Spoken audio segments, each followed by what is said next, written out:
মিথির এভাবে করে দুটো মাস গেল ভালোভাবেই। এতদিন মিথির সন্তান সম্ভবা এটা চোখের দেখাতে না বোঝা গেলেও এখন দৈহিক গড়নের কারণে বোঝা যায় একটু একটু। তবু এখন পর্যন্ত যে কারোর কোনো প্রশ্নের সম্মুখীন হয়নি, এতেই মিথি বোধহয় সুখী অনুভব করে।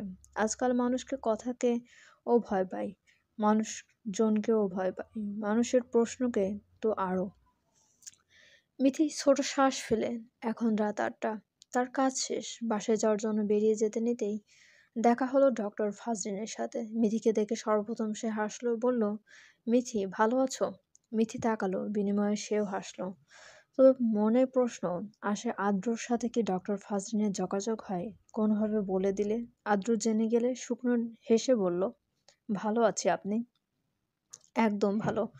তুমি এখানে জব করছো, এই অবস্থায় এতটা পরিশ্রম শরীরে সইতে পারবে? মিথি হেসে জানালো, পারছি। ডক্টর ফাজলিন মিষ্টি করে হাসলো, বলল, যত্ন নিও নিজের এবং বাচ্চার, ভালো থেকো। মেয়েদের আত্মনির্ভরশীল হওয়া অবশ্যই ভালো। একটু বলেই ডক্টর ফাজলিন পা বাড়ালো। মিথি তাকিয়ে দেখলো, অতঃপর সে পা বাড়ালো নিজের মতো। রাতের শহরে তখন ব্যস্ততার ছাপ স্পষ্ট, চারপাশে মৃদু মন্দ হাওয়া। অথচ রাস্তার এত গাড়ির সরগমেও রিকশা মিলছে না। মিথি কিছুটা বিরক্তই হলো। প্রায় ২০ মিনিট দাঁড়িয়েও যখন রিকশা পেল না, তখন হতাশ হলো ও। ঠিক তখনই আচমকা নিজের সামনে একটা রিকশা থামতে দেখা গেল। মিথি ভুরু কুঁচকালো। রিকশায় বসা মানুষটা হিমেল ভাই। মিথির দিকে চেয়ে ভুরু কুঁচকালো সে। জিজ্ঞেস করলো, রিকশা নেই? মিথি তাকালো, উত্তরে বলল, আজ পাচ্ছি না। হিমেল কিছুটা সময় চুপ থাকলো, ততপর এদিক ওদিক চেয়ে দেখলো খালি রিকশার দেখা মিলছে না। তাই আবারও জিজ্ঞেস করলো, একই রিকশায় যেতে অসুবিধা হবে তোর? মিথি শুনলো বোধহয়, তবু জিজ্ঞেস করলো, জি। এই রিকশায় যেতে অসুবিধা হবে তোর? মিথি এবার ইতস্তত বোধ করলো। হিমেল ভাইয়ের সাথে তার ইদানিং কয়েকদিন পরপরই দেখা হচ্ছে, কথা হচ্ছে, এবং না চাইতেও সাহায্য নিতে হচ্ছে। এই যেমন সেদিন ছাতা নিতে হলো, কয়েকদিন রিকশা পাচ্ছে না বলে এখানে দাঁড়িয়েছিল ও। তখন হিমেল তার পাশে দাঁড়িয়েছিল। যতটা সম্ভব সময় রিকশা পায়নি। মিথি ইতস্তত বোধ করে উত্তর করলো, আমি একটু পর রিকশা পেয়ে চলে যাব হিমেল ভাই, পেয়ে যাব আশা করি, আপনি চলে যান। হিমেলের উত্তরটা মোটেও পছন্দ হলো না। জানালো, পেয়ে যাবি তা আমিও জানি, কিন্তু কখন পাবি তা তুই জানিস? এতটা সময় দাঁড়িয়ে থাকতে ভালো লাগবে নিশ্চয়ই তোর। এতক্ষণ অপেক্ষা করেছি যখন, আর কিছুটা সময় অপেক্ষা করলে পাবো। হিমেল ছোট শ্বাস ফেলে। মিথি যে ওর সাথে এক রিকশায় কখনোই যাবে না তা হিমেল ভালোভাবেই জানে, তাই নেমে গেল দ্রুত। জানালো, আমি নেমে গেছি, তুই এবার যেতে পারিস। প্রয়োজন নেই তো হিমেল ভাই, আমি একটু পর চলে যাব রিকশা পেলেই। আমার সাথে যেতেই তো অসুবিধা ছিল, তাই না? নেমে গেলাম তো, একা যেতেও অসুবিধা হবে নাকি তোর? মিথি উত্তর করলো, না, কিন্তু ওটা আপনি নিয়েছেন, আপনার নিশ্চয়ই দেরি হবে। আমি ঠিক চলে যেতে পারবো প্রতিদিনের মতো। হিমেলের এবার কপাল কুঁচকে এলো। ভ্রু উঁচিয়ে জিজ্ঞেস করলো, আমি তোর খারাপ কিছু বলিনি নিশ্চয়ই?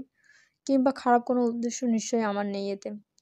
মিথি বিনয়ী স্বরে জানালো, আপনি ভুল বুঝছেন। আমি সত্যিই আপনার থেকে এই সাহায্যটা নিতে চাইছি না বলেই উঠছে না, আর অন্য কিছু না। কেন, আমি অপরিচিত?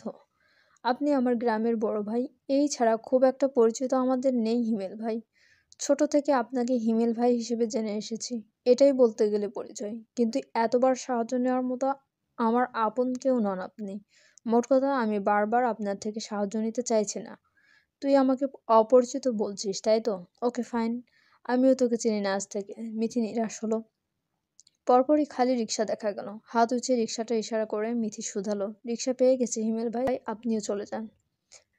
রিধি তখন সন্ধ্যার দোকানে এসেছিল কিসের জন্য। দোকান থেকে জিনিসপত্র কিনে আবার সিঁড়ি বেয়ে উপরে উঠতে নিতেই দেখা হলো সেই অতি পরিচিত রিধির সেই অপছন্দের আন্টির সাথে। ভদ্র মহিলাও বোধহয় দোকানের জন্যই নামছিল। রিধিকে দেখে মুহূর্তেই ভুরু কুঁচকে ডাকলো, এই রিধি, এই। রিধির পছন্দ হয় না এই মহিলাকে, তবুও হেসে বলল, যে কি আন্টি, কিছু বলবেন? ভদ্রমহিলা সন্দেহী নজরে বলল, তোমার সাথে যে মেয়েটা থাকে, ওই যে মিথি নাকি তিথি নাম, ও প্রেগনেন্ট নাকি? দেখতে তো লাগে প্রেগনেন্ট। কিছু হবে নাকি ওই মেয়ের? ঋতু বিরক্ত হয় মনে মনে বলল, প্রেগনেন্ট মনে হলো তো কিছু হবে না অবশ্যই আন্টি। আর মজা করছে না, সত্যি বলো, কিছু হবে? পেটটা কেমন ফুলো ফুলো? রিধির হতাশ স্বরে বলল, হ্যাঁ আপু প্রেগনেন্ট। ভদ্রমহিলা চমকে উঠে যেন শুধালেন, সে কি? রিধি ভ্রু কুঁচকে জানালো, কি? আপনার ধারণা সঠিক হলো। আপনার তো খুশি হওয়া উচিত। তা না করে এমন চ্যাং করে উঠলেন কেন? ভদ্রমহিলা সন্দেহ দৃষ্টিতে আবারও ফিসফিস করে বলল, বিয়ে শাদী হয়েছে মেয়ের? কেন হবে না? নাকে নাকফুল, হাতে চুড়ি দেখেননি নাকি আপনি আন্টি? তো বিয়ে হলে এভাবে পথে মেয়ে একা থাকে কেন পরিবার ছাড়া? তোমাদের সাথে এভাবে থাকে কেন? এই সময়ে কত কি সমস্যা হয়। রিধি চোখ ছোট ছোট করে তাকায়, বলে, হয়তো কোনো কারণ আছে তাই থাকছে আন্টি। স্বামীর সাথে সম্পর্ক ভালো তো? কই, এতদিনেও তো কোনোদিন স্বামীকে এসে দেখে যেতে দেখলাম না। নিশ্চয়ই সংসারে কোনো সমস্যা চলছে, তাই না? রিধি বিরক্ত লাগে, তবুও জানালো, আপনার কৌতূহল দেখে আমার হাসি পাচ্ছে আন্টি। আপুর অ্যাডমিশন টেস্ট না সামনে, ওই কারণে আপুর বান্ধবী মানে হিয়া আপু সো এখানে থাকছে, একসাথে এখানে থাকছে, আর কিছুই না। আপনি একটু বেশিই বুঝেন। ভদ্রমহিলা এখন বোধহয় কিঞ্চিত রাগ করলেন, জানালেন, মোটেই বেশি বুঝছি না। আমার মন বলছে তোমরা কিছু লুকিয়ে যাচ্ছ। আধো মেয়ে বিবাহিত কিনা তাও সন্দেহ। রিধি এবার সরাসরি বিরক্তি দেখালো, উত্তর না করে ধপাধপ পা ফেলে উঠে গেল। হতাশ মুখ হয়ে মুখটা বাংলার পাঁচের মতো করে এক কিনারায় বসতেই হিয়া তাকালো। ভুরু উঁচে বলল, কি হয়েছে? রিধি বলল, ওই যে আন্টিটা বিরক্তিকর মিথু আপু সম্পর্কে তদন্ত করা শুরু করে দিয়েছে। কেন? মিথু আপু প্রেগনেন্ট, তাই তো। ওটা তো এতদিন বুঝেনি, এখন বুঝে যাচ্ছে। তাই মহিলার আজগুবি কথাবার্তা আর কি, বাদ দাও। হিয়া ছোট শ্বাস ফেলে জানালো, ও মিথিকে বলিস না এসব, ও আবার ভাবতে শুরু করে দিবে। আচ্ছা। হিয়া কথা শেষ করে আবার নিজের জায়গায় গেল। ফোন হাতে নিতেই দেখা গেল দীপ্রর মিসড কল। 11টা কল, তাও প্রায় 10 মিনিট আগের। মোবাইল সাইলেন্ট থাকাতেই বোধহয় শুনেনি ও। হিয়া ক্লান্ত ভঙ্গিতে ফোন তুলে নিয়ে কল ব্যাক করলো। দীপ্র কল তুলতেই উত্তর করলো, দীপ্র, কল কল দিয়েছিলে? ওপাশ থেকে উত্তর হলো, কেন, তোর ফোনে মিসড কলের নোটিফিকেশন দেখায় না? হিয়া হিয়া ছোট শ্বাস ফেললো তারা কথা শুনে। প্রশ্ন করলো, কেন কল দিয়েছিস? এমনি, কোচিংয়ে নিয়মিত আসিস না? দীপ্র দীপ্র পড়ালেখা কেমন চলছে তোর? দীপ্র হতাশ স্বরে জানালো, পড়ালেখার মন দিল, কিছুই বসছে না। তবে আমার খুব ইচ্ছে তোর সাথে একটা ভার্সিটিতে চান্স পাওয়ার। হিয়া যদিও পরীক্ষার ডেট কাছে এসেছে বলে পড়ার ইচ্ছে আরও মরে গিয়েছে। চল অ্যাডমিশন টেস্ট ফেস্ট না দিয়ে তুই আর আমি একটা প্রাইভেট ইউনিভার্সিটিতে ভর্তি হয়ে যাই। হিয়া গুড আইডিয়া না? গুড, ভেরি গুড, কিন্তু তোর বাপের অনেক টাকা থাকলেও আমার বাপের টাকা নেই। সো ওই প্ল্যান বাদ। আচ্ছা, তোর সেই পছন্দের মেয়ের মন জয় করতে পারলি? ওজন তো খুব কমালি, ওই দিন দেখালাম আগের থেকে বহু ওজন কমিয়েছিস। মুখ চোখ শুকিয়ে গেল। দীপ্র শুধালো, কমিয়েছে তো। কত কষ্ট করেছি, সুন্দর দেখাচ্ছিল নাকি আমায়? অভাবে দিনরাত পড়ে থেকে না খেয়ে ডায়েট মেনটেন করলে আর দিনরাত এভাবে দৌড়াদৌড়ি আর জিমে গেলে আমারও ওজন কমবে, আমাকেও সুন্দর দেখাবে। দীপ্র সঙ্গে সঙ্গেই জানালো, তুই ওজন কমালে ব্যাঙের মতো লাগবে তোকে। আমি তোর মতো পাগলও নই যে ছেলে পটানোর জন্য ওজন কমাবো। দীপ্র, আই থিঙ্ক মেয়েরা এমনই হয়, এমনই ভালো। হ্যাঁ, হ্যাঁ ঠিক। তোকে এভাবে দেখেই অনেক ছেলে পটে যাচ্ছে। হিয়া চিকন হলে তো আরো ছেলে পটে যাবে, তাই তোর ওজন কমানোর চিন্তাও নেই। হিয়া ছোট শ্বাস ফেলে কথা বলতে বলতে আজগুবি টপিক উঠে এসেছে, তাই শুধালো, এসব আজব টপিক বাদ দে। কল দিয়েছিস কেন?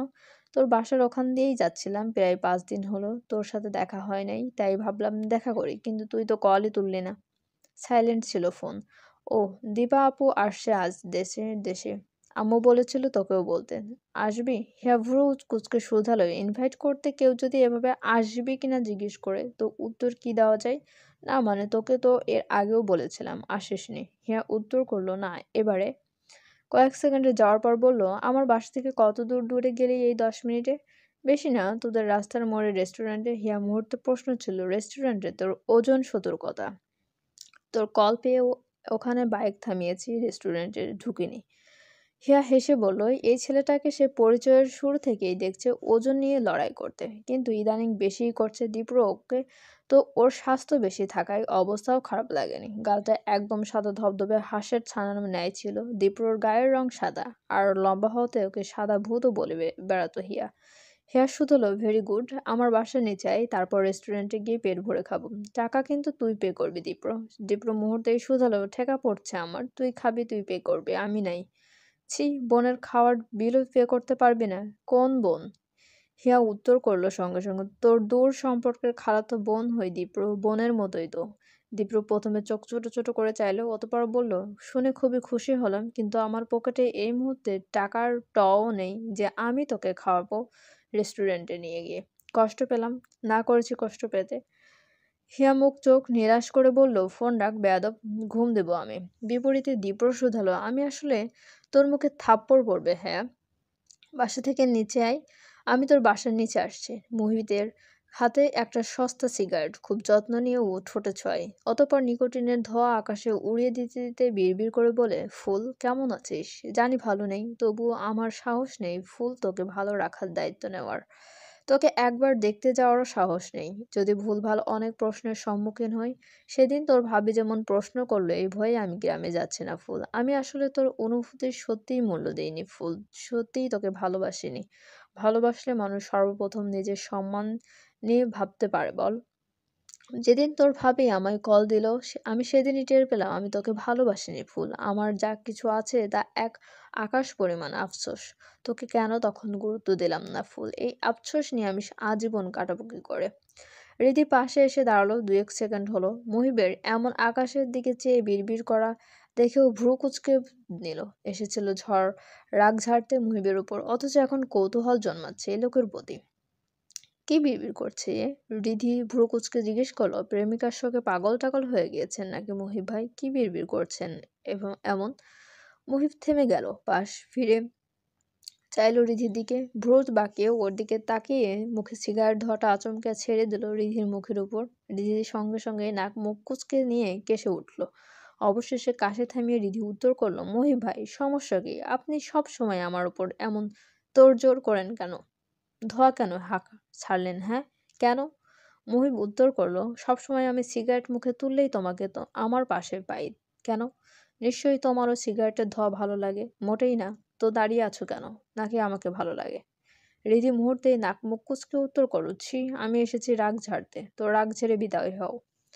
রিধি এসেছিল কত কথা শোনাবে, অথচ গুলিয়ে ফেলেছে। কয়েক সেকেন্ড চুপ থেকে ও দম ফেলে শুধালো রাগী কণ্ঠে, আমি পড়ালেখা না করলে আপনার সমস্যা কি? আমার আব্বুকে বলেছেন কেন আমি পরীক্ষায় গোল্লা পাই? পড়ালেখা করি না, আপনার সমস্যা কি? হুম? মুহিব ডোন্ট কেয়ার ভাব নিয়ে সিগারেটের ধোঁয়া ছুড়ল, বলল, যেটা সত্যি ওটাই তো বললাম, সমস্যা কি? এটা সত্যি না, মিথ্যে। তুমি পড়ালেখা করো। আমি পড়ালেখা করি, শুধু একটা পরীক্ষাতেই গল্লা পেয়েছি, বুঝছেন? মুহিব হেসে ফেলল, শুধালো, গল্লা ইজ গল্লাই, একটা পরীক্ষায় হোক আর 10টা পরীক্ষায় হোক। আমার আপনাকে অসহ্য লাগে। মুহিব এবারেও হাসলো, আশ্চর্যভাবে খেয়াল করলো ও এই মেয়েটার সাথে কথা বললে তার হাসি আসে, মন ভালো হয়, প্রফুল্ল লাগে। এই মেয়ের বকা বকা কথা শুনলে মন খারাপ হলে এবার থেকে এই মেয়ের সাথে কথা বলে যেতেই পারে। মুহিব শুধালো, তোমাকে আমার খুব সহ্যকর লাগে এমনও নয়।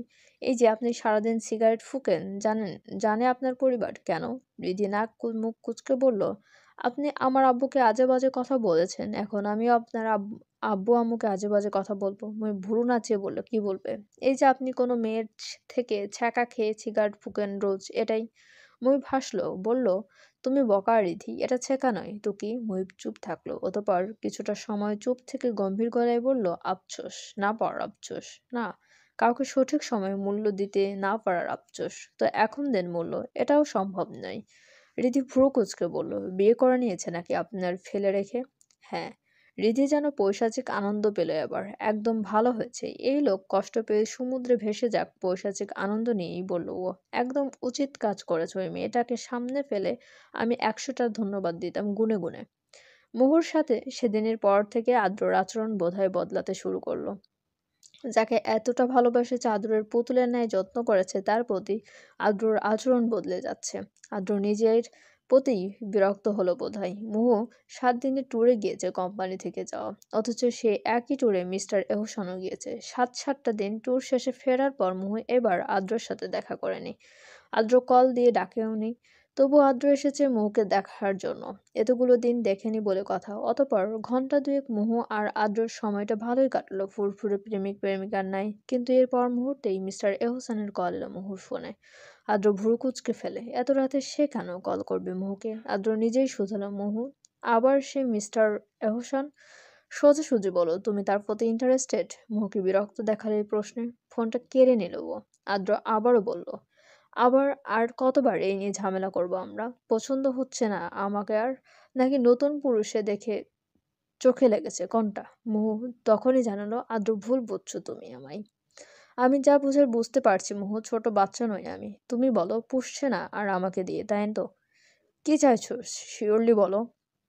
মোহু আদ্রকে জড়িয়ে ধরলো, মেয়েলি গলায় বলল, আমি তোমাকে ভালোবাসি আদ্র। আদ্র তাচ্ছিল্যনীয় হাসলো যেন, মোহুর চোখে চেয়ে বলল, অথচ আমি স্পষ্ট দেখছি তুমি অন্য এক পুরুষের কে চাইছো। ছি। মোহু মোহু শুধালো এবারও, তুমি অন্য এক নারীকে বিয়ে করেছো, আমি মেনে নিয়েছিলাম তা, তাই না?